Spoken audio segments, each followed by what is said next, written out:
Bobby Pierce might have dominated the first night of the Nippy 50, but it was Ricky Thornton Jr. that utterly dominated the second night of the Nippy 50 at Makakota Speedway up in Iowa. Before we get into this, I'd like to ask you, please hit that subscribe button, hit that bell for notifications so you don't miss any of our future videos here at John Trent Racing. As noted in the intro there, Ricky Thornton Jr. did indeed win the race for the Nippy 50 at Makakota Speedway out there in Iowa. But let's get into what exactly happened. The action kind of heated up with 4 laps to go, or 4 laps into the race. We had this spin out here towards the rear of the field, looked kind of towards the back, coming out of, I guess they're still in turn 3, going into turn 4. You'll see right there, slides down the track, clips one car, bang, nowhere else to go for that other car. They both would have to be towed off, and obviously caution would come out for that. They would finally get going and run for a couple more laps, and we would actually have a really, really good race between Bobby Pierce and Ricky Thornton Jr. They would trade sliders for 2 or 3 laps, with Bobby Pierce kind of pulling the slider on Ricky Thornton Jr. in turns 1 and 2, and then Ricky Thornton Jr.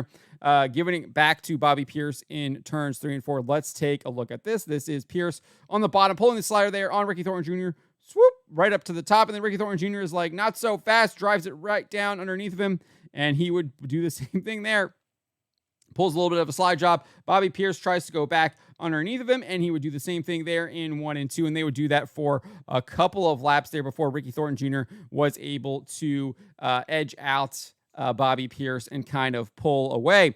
And they would stay green like this for a couple of laps. I guess not, maybe more than a little bit, a couple, right? They had 40 to go, now we're at 25, so about 15 laps. And then we get a caution with Ryan Unzicker. They would re-rack the field, double file restarts all the way through at the Nippy 50. Definitely liked that a lot. I feel like both the Lucas Oil and World of Outlaws should change that up. Go back to the double files. I really like that a lot, rather than the Delaware double file and then the single file stuff under 10. Give me double file all the way through. But in the ensuing restart on the double file, we actually did have a little bit of contact. They're using those fenders there between Ricky Thornton Jr. and Bobby Pierce. Pay attention to Ricky Thornton Jr.'s right rear fender and Bobby Pierce's left front. Let's take a look here. Ricky Thornton Jr. right there making a little bit of contact. Ricky Thornton Jr. trying to push him down. Bobby Pierce trying to push Ricky Thornton Jr. down. Ricky Thornton Jr. trying to push Bobby Pierce up a little bit. And he's able to kind of muscle his way through and get past him. And really wasn't challenged. Would, I think, almost have like a 1.7 second lead towards the end of the race. Ryan Gustin would try and reel him in. Bobby Pierce faded to 4th. Was actually passed in the last lap by Brandon Sheppard. Lost that podium spot on the last lap to Sheppard. Let's take a look at that right here. This is obviously Ricky Thornton Jr. Taking control on the last lap.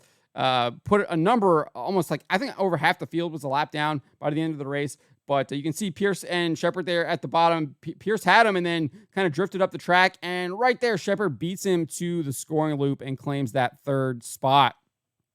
So pretty solid race. I think it could have been a lot better. I really enjoyed those 2 or 3, I think maybe 3 or 4 laps where you got the slide jobs between Pierce and Ricky Thornton Jr. That was really exciting.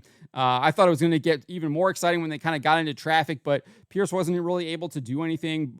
Ricky Thornton Jr. was doing a really good job maneuvering through traffic. He was the car to beat, and no one really had anything for him. As far as the finishing order, this is from myracepass.com.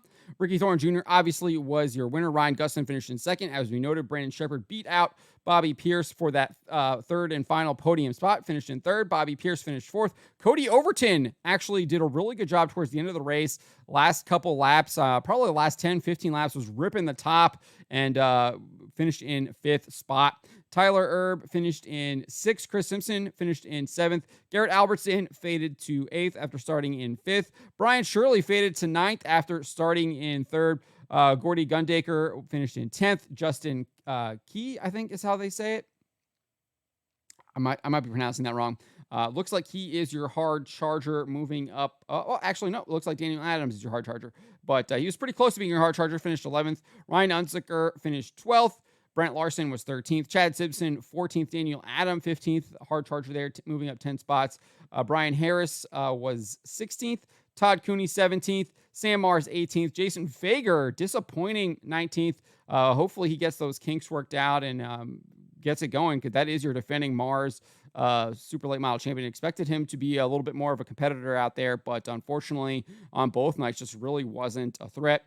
Spencer Dirks was 20th, Jaden Fryer 21st, Cole Charneski was 22nd, David Webster 23rd, and then Dylan Thornton and Ty Webster were those two cars that were involved in that accident at the very beginning of the race, 4 laps in. Thornton finishing in 24th and Webster in 25th.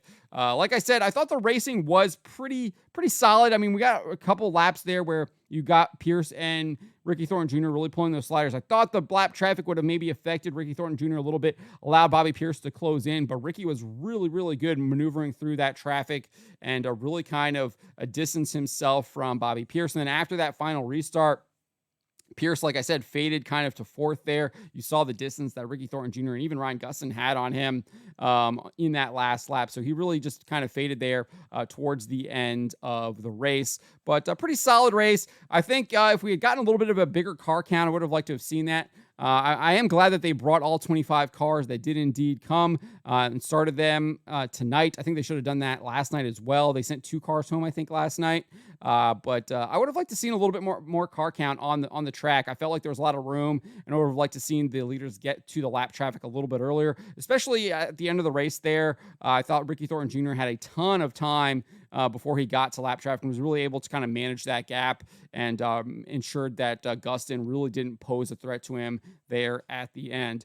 But those are kind of my thoughts on this. Let me know what you guys made of this race. And again, congratulations to Ricky Thornton Jr. on winning the inaugural Nippy 50.